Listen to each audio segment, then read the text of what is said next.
الحمد لله رب العالمين الصلاة والسلام على خاتم النبيين وعلى آله وصحبه أجمعين أما بعد فأعوذ بالله من الشيطان الرجيم بسم الله الرحمن الرحيم قال الله تعالى في سورة الأعراف وَإِذَا فَعَلُوا فَاحِشَةً قَالُوا وَجَدْنَا عَلَيْهَا آبَاءَنَا وَاللَّهُ أَمَرَنَا بِهَا قُلْ إِنَّ اللَّهَ لَا يَأْمُرُ بِالْفَحْشَاءِ أَتَقُولُونَ عَلَى اللَّهِ مَا لَا تَعْلَمُونَ۔ ترجمہ: اور جب کوئی بے حیائی کا کام کرتے ہیں تو کہتے ہیں کہ ہم نے اپنے بزرگوں کو اسی طرح کرتے دیکھا ہے اور خدا نے بھی ہم کو یہی حکم دیا ہے۔ کہہ دو، خدا بے حیائی کے کام کرنے کا ہرگز حکم نہیں دیتا۔ بھلا تم خدا کی نسبت ایسی بات کیوں کہتے ہو جس کا تمہیں علم نہیں؟ پچھلی آیت میں ہم نے پڑھا کہ شیطان سے بچنے کی اللہ سبحانہ و تعالی نے ہم کو نصیحت فرمائی اور بتایا کہ شیطان ہم کو جہاں سے کمزور دیکھے گا وہیں سے حملہ کرے گا۔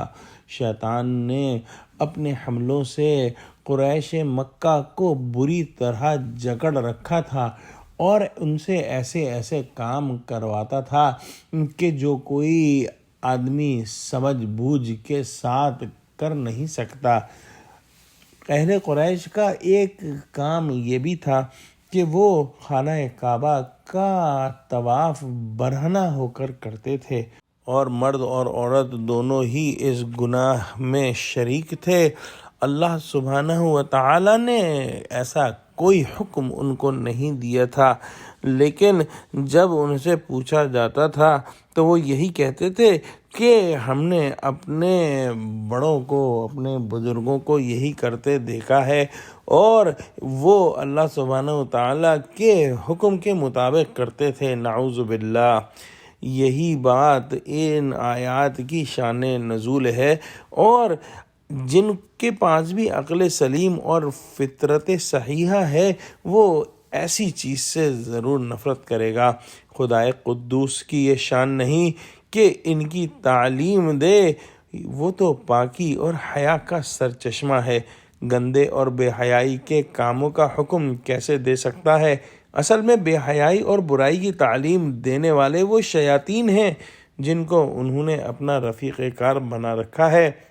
دیکھو، تمہارے سب سے پہلے ماں باپ کو شیطان نے فریب دے کر برہنہ کرایا، مگر وہ شرم و حیا کے مارے درختوں کے پتے بدن پر لپیٹنے لگے۔ معلوم ہوا کہ ننگا پن شیطان کی جانب سے اور ستر کی کوشش تمہارے باپ یعنی آدم علیہ السلام کی طرف سے ہوئی۔ پھر برہنہ طواف کرنے پر باپ دادوں کی سند لانا کیسے صحیح ہو سکتا ہے؟ نیز بقول حضرت شاہ صاحب سن چکے کہ پہلے باپ نے شیطان کا فریب کھایا، پھر باپ کی کیوں سند لاتے ہو؟ یہ کس قدر بے حیائی کی بات ہے کہ جو کام شیطان کے حکم سے ہو رہا ہو اسے کہہ دیا جائے کہ ہم کو خدا نے یہی حکم دیا ہے۔ العیاذ باللہ۔